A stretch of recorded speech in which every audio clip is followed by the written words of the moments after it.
your nation, your province, your southern Alberta.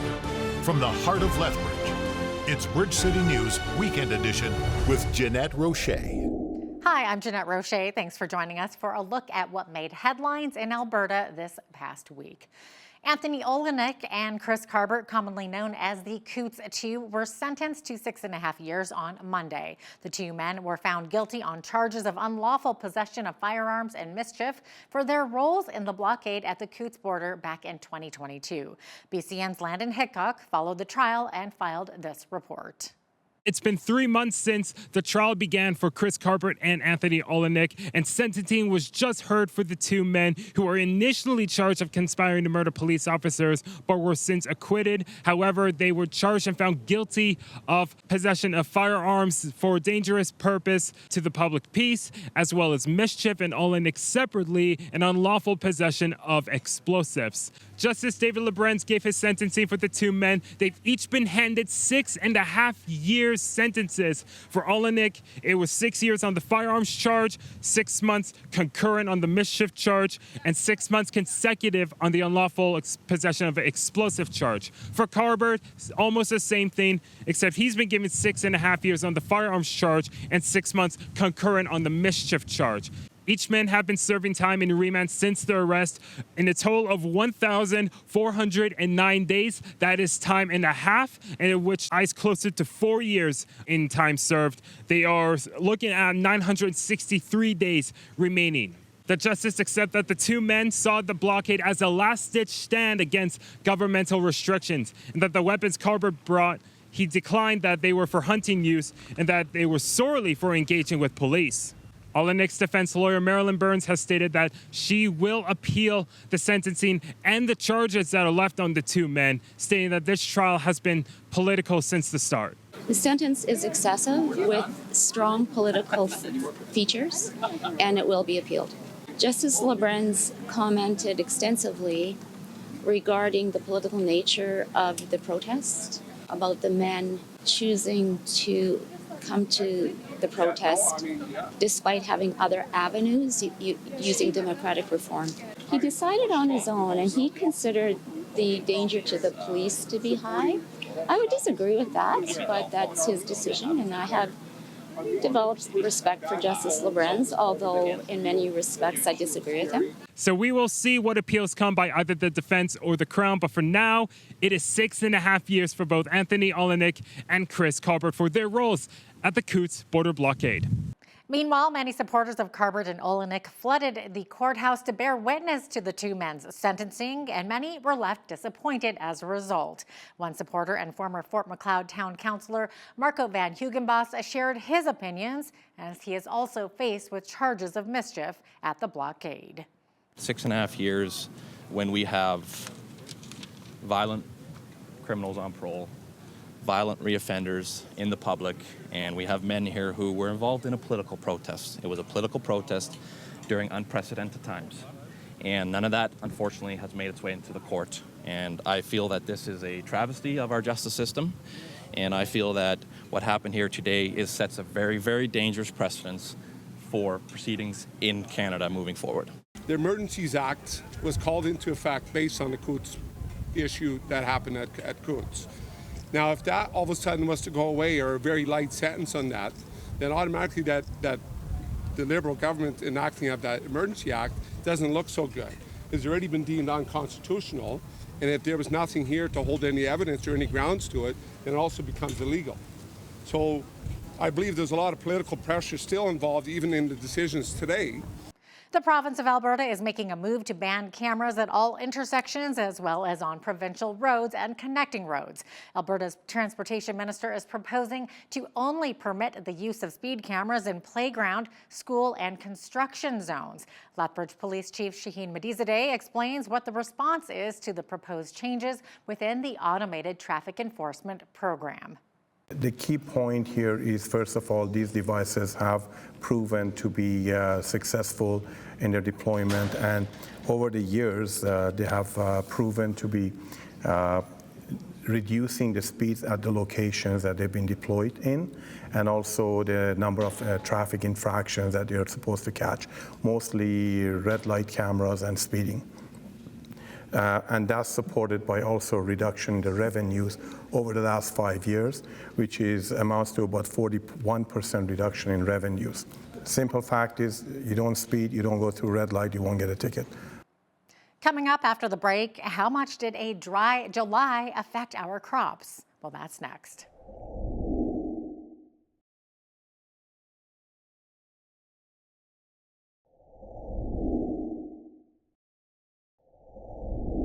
Well, many would agree that our agriculture sector is the bread and butter of our economy. We rely so much on our farmers and producers, but how is the industry doing? How healthy is it, and where are we headed? We spoke with Alberta's Minister of Agriculture and Irrigation, RJ Sigurdson, to find out. Well, we definitely were a bit concerned at the springtime this year. We had some strained years over the past 3 years, but we definitely saw rainfalls in the spring. Unfortunately, we didn't see some of the rain in July that would have been necessary to really push our agricultural industry to a what I would call a bumper year. But we're seeing average across the province right now. We're still waiting on a lot of the reports to come in, but definitely that spring rain that we saw this year definitely replenished the soil after 3 years of drought conditions. So it improved dramatically this year. So in your opinion, what crops kind of suffered a bit this season? Well, we definitely, due to the fact that we didn't get some of the midterm rains in July, we definitely are seeing some of the strain in our wheat, definitely some strain in the barley. It just didn't get that rain in the mid-year that you would like to generally see that is going to improve the conditions. Now, China has been discussing putting tariffs on Canadian canola in retaliation to the federal government putting a 100% tariff on Chinese-made EVs. So, RJ, how much would this really hurt our producers? I mean, I read close to what, 70% of our canola exports go to China? Yeah, 70% of our canola exports do go to China. So definitely this is a major concern for our farmers. It will have an impact on the agricultural industry as a whole here in the province and all of Canada. And we're working closely with our federal counterparts to come to a quick resolution to this. This is very untimely. When you say that the combines are in the field right now, this couldn't have come at a worse time. So we definitely are working with our federal government right now to find a quick resolution to this and support our farmers and ranchers during this time. So if the spat with China continues long term, RJ, are there other trading partners we can reach out to, maybe in Asia or elsewhere? Well, this has been a focus of our provincial government is to take a look at the opportunities of diversifying our global trade markets. And that's why one of my first trips was over to Asia to have conversations about additional pathways and strengthening the food security for those countries that have been solid trading partners with Alberta, and also looking at opportunities all across the globe, which is going to continue to strengthen agriculture here in the province. You know, it's certainly been an interesting year with drought concerns, as you mentioned earlier, and low reservoir levels, especially here in southern Alberta. But thankfully, as we talked about as well, we did receive a little bit of rainfall. Now, I know the province has been looking at ways to shore up the 4 pillars: share, store, conserve, and manage water. Is there anything definite in the works right now? Well, we definitely are having that conversation, understanding that water is a finite resource and we have to treat it as such. So, we are looking at different ways to manage our water here in the province of Alberta, ensure that we are maximizing on efficiency as much as possible. We're also looking at investments across the board, including investing in our irrigation systems. We have 933 million that we put forward to our irrigation infrastructure modernization. Through that, we're seeing efficiencies that is opening up new acres to irrigation. We're looking at investing in feasibility studies, $5 million in the 2024 budget, to take a look at additional storage options like the Airmore Dam and Ardley Dam. And right down to the fact that we're working with Acadia in the special areas right now. They've partnered with CIB And they are looking right now at a whole new irrigation district in east central Alberta that would open up 1.8 million acres of irrigation, which is important as we continue to look at the fact that the global demand for food is going to continue to rise over the decades to come. So how about some of that water sharing? How vital is that for our producers? Well, definitely, it's incredibly important. And when we look at the long-term vision here in the province about investing in, infrastructure to be able to increase storage and capacity, that's really important in southern Alberta, and that's why we're looking at all options available to be able to increase storage so that we can provide that stability when we're looking at a growing province that is seeing groves of people move here, and we're seeing some of the most positive growth in the agricultural space. Coming up after the break, it's election time south of the border, and soon the Canadian Conservatives could call for one in Canada. So, what better time to think about what we should be considering when combating election fraud? That's next. Keep it right here.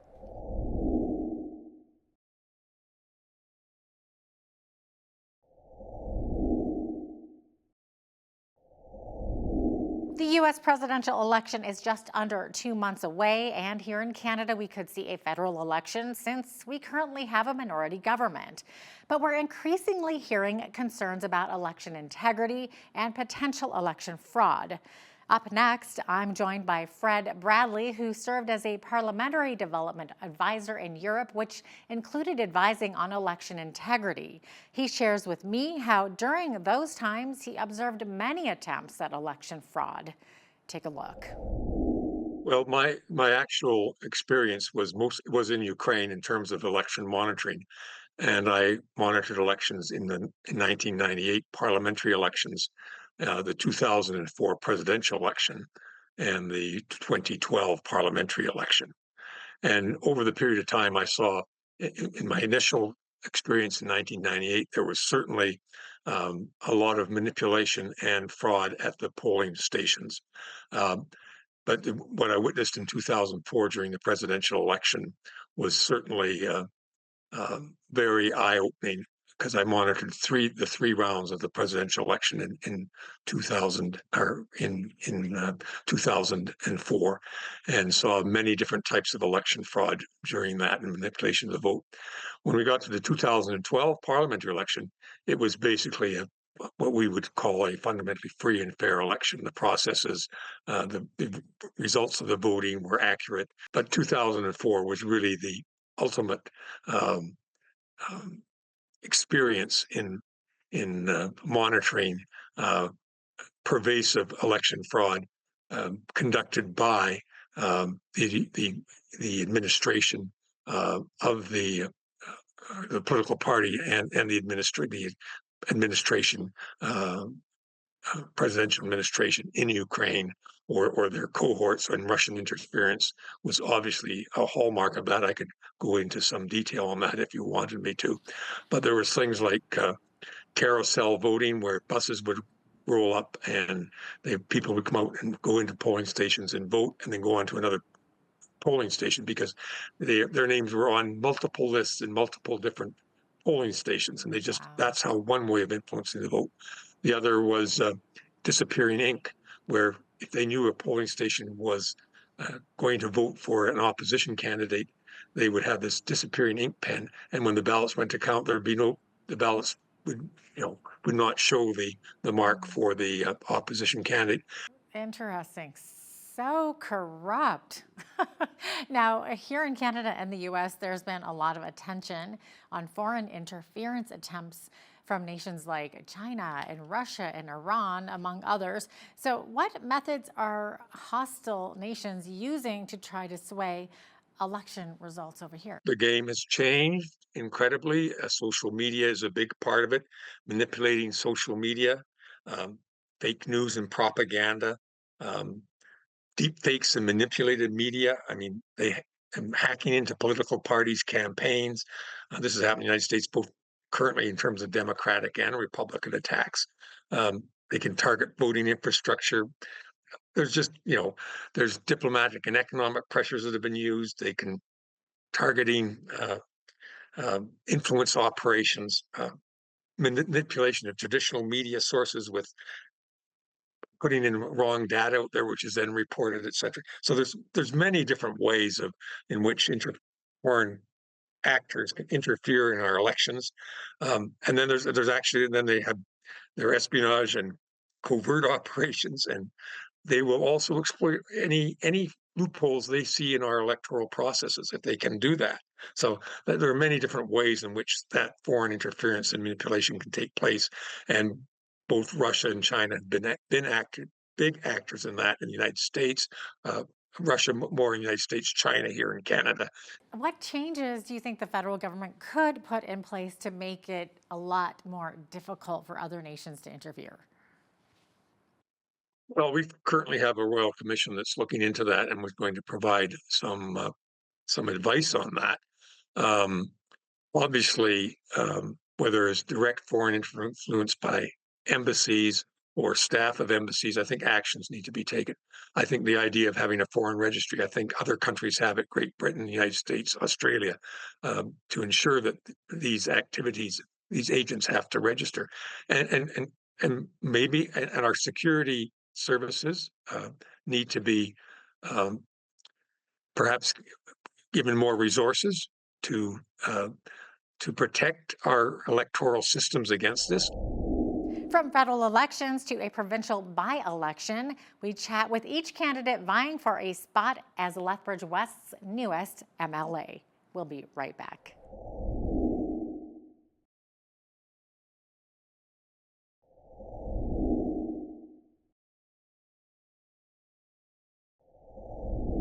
Former two-time Lethbridge City Councillor Rob Miyashiro has been chosen by members of the Alberta NDP to represent the party in the upcoming by-election in the Lethbridge West riding.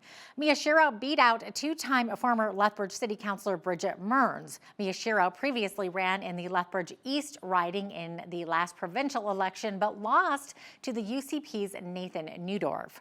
Miyashiro says his previous attempt to win a seat in the Alberta's legislature taught him some valuable lessons. I learned that talking to people on the doors is really important, making sure they understand where our party stands on different issues and where I stand on different issues. It's really important that we get out there and people get to know who I am as a candidate and understand more about our leader. Those are the things that you learn is that there's nothing replaces hard work. And nothing replaces getting out there and talking to the people in the constituency and listening to what they have to say. The United Conservative Party, meanwhile, is set to pick its nominee on September the 23rd for that same riding. No date has been called yet for the Lethbridge West by-election, but Premier Smith must announce one by January 1st of next year. The three are City Councillor John Middleton Hope, Realtor Shauna Groninger, and Aaron LeClaire. LeClaire is the former constituency office manager for both MLA Nathan Newdorf and MP Rachel Thomas. We asked LeClaire, a married mother of four, why she feels she's the best candidate. Because I've been already in the city, I'm keenly aware of the needs that Lethbridge has. I've already been advocating and liaisoning between the city and the government and the minister's offices through my position as a constituency manager. So I feel that I can do the best job, and I can also just hit the ground running. One of the other candidates, City Councillor and former Police Chief John Middleton Hope, spoke with BCN to share his ambitions and plans as the candidate for Lethbridge West and MLA if he is elected. He says his core values and priorities include safety and security, education, healthcare, and infrastructure. There are a number of things that are going on in the city that we really need to pay attention to. What you're going to hear is solutions, both at the municipal level and at the provincial level. And that's where I have the experience. That's where I have developed decades of expertise. And at the end of the day, I have the energy and I am electable because of my experience, because people know me in the city and they know me as a person of action. Shauna Groninger is also seeking to become the candidate for the UCP in Lethbridge West. She is a real estate agent, businesswoman, wife, and mother. Groninger says she and the party are a good fit. Very community focused. I spend a ton of time, and I've given a ton of time to, different organizations in Lethbridge. I've always helped to do my best in creating, a great human and the next generation that's coming to, continue who we are and what we do as Lethbridge and obviously a province. We also wanted to hear from the president of the UCP's Lethbridge West riding, Davey Wiggers. He joined Hal Roberts to give us his thoughts on what could be a very important by-election for Alberta's United Conservatives. Take a look. So when is the nomination vote when we will officially find out who will become the nominee for the UCP for the Lethbridge West riding? It's coming up really quickly, just a little over a week away on the 23rd. And the vote itself will again be held in the Theatre Gallery at the Lethbridge Public Library. Davey, this is a riding that was held by the NDP Shannon Phillips for quite a number of years. What will it take to make it Tory blue? We have volunteers coming from each one of those constituency associations to come knock on the doors, get out the vote, and ensure that the positive message of the UCP, the forward thinking and forward action that has been put through by our government translates into Lethbridge West, so Lethbridge can present a united front to government and really bring the interests of Lethbridge and Lethbridge West particularly to the forefront. Premier Daniel Smith has until January the 1st, I believe, to call a by-election, and your nominee will be chosen by the 23rd. Any chance that Smith may call the by-election a little earlier, before Thanksgiving, maybe? If I were a betting man, I'd probably say that it would be maybe prior to American Thanksgiving, but I don't think we're going to see prior to Canadian Thanksgiving, I don't think. Davey Wiggers is the UCP Lethbridge West riding president. Thanks so much for your time today. After the break, more than 41,000 Canadian teens were involved in abusive romances. We find out the warning signs behind this shocking stat next.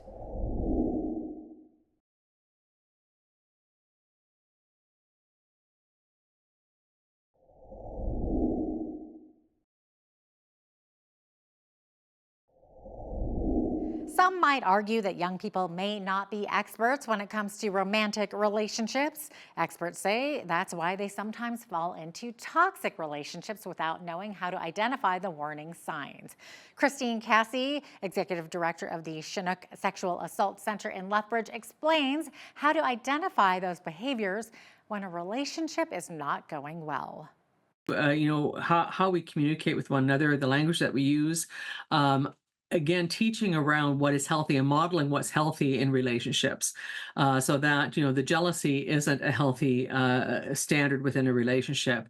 If you're being controlled in ways, being told what to wear, who to see, if you're being closed away from family and friends who are your supports, these are all very unhealthy things that lead to a lot of that emotional abuse going on. The name calling that goes on, so how we denigrate someone else by calling them fat, unworthy, crazy, all those types of things really help to undermine who they see themselves as a person and undermine those strengths that they may have to the point where they actually believe that this is true and that they're unworthy of anything else. And this is the only person who's going to understand them. So again, if these types of things are happening in relationships, it's not healthy. And it doesn't matter if it's a short-term relationship, a friend relationship, or a dating or romantic relationship. According to Stats Canada, between 2009 and 2022, more than 41,000 young Canadians aged 15 to 17 were the victims of teen dating violence. Well, we've all heard the message, don't text and drive, but it still happens and can sometimes have devastating consequences. One Lethbridge woman who was hit by a distracted driver refuses to live her life as a victim and has not only overcome her disadvantages, but has thrived through them and hopes to inspire others with her story. It's probably not every day you see beautiful works of art created by someone who has limited mobility in their arms. But then, you probably haven't met Marjorie Machen-Brower. And looking at Marjorie's paintings, it's hard to believe she hasn't always been an artist.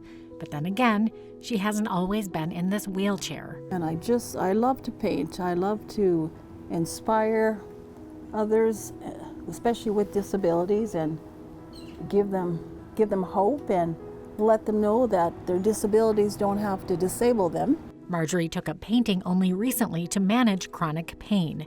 Although she's a quadriplegic with limited mobility, she still feels discomfort and a burning sensation. It manages it because it's distracting. It distracts you from the pain, so you're not consumed with it. In her early 40s, Marjorie had been a model, a personal trainer, and triathlete. The former Lethbridge YWCA fitness instructor had even qualified for the Ironman competition in Houston, Texas. She was at the peak of her career until one fateful day in December of 2008. The mother of 4 had been training for the Ironman and was cycling on a Texas highway with several other riders when a distracted driver in an SUV hit her at 100 kilometers per hour. He was texting and uninsured. I mean, I literally flew over top the other riders and landed on my back, but I'm pretty sure I had angels cushioning my fall. A spinal cord injury left her paralyzed from the chest down. I do remember waking up, and then the doctor had come in and said that, yes, Marjorie, you've had an accident, spinal cord injury, and we don't think that you'll probably walk. Well, my heart just sunk. You know, it was going to be life-changing. Although Marjorie has had to learn to live her life in this chair, she has not allowed it to slow her down. He has to live with this, and I've chosen to forgive him. You know, forgiveness is freedom. With limited arm movement, she's put them to good use. Several years after the accident, she went back to instructing fitness classes at the YWCA through a special bike designed just for her. They place my feet onto the pedals, they strap them on, and then my arms was what bikes my legs. And now, instead of inspiring through fitness, she's making the world a more beautiful place through art. I said, well, that's something possibly that we could do at Martha Retreat Center. And so it kind of evolved from there. With the art show a success and selling off every single piece, Marjorie plans to use the proceeds towards making her home more wheelchair accessible. Marge taking the step to learn to paint and to actually paint and to lead to this show today is quite an incredible feat for her. Even with limitations, you know, you can create beautiful things. For Bridge City News, I'm Jeanette Roche. Well, most of us are still in summer mode, or at the very least, just gearing up for fall, but it's hard to believe some are already dreaming of hitting the slopes. After the break, we find out how the Canadian Ski Patrol makes our powdered dreams a reality.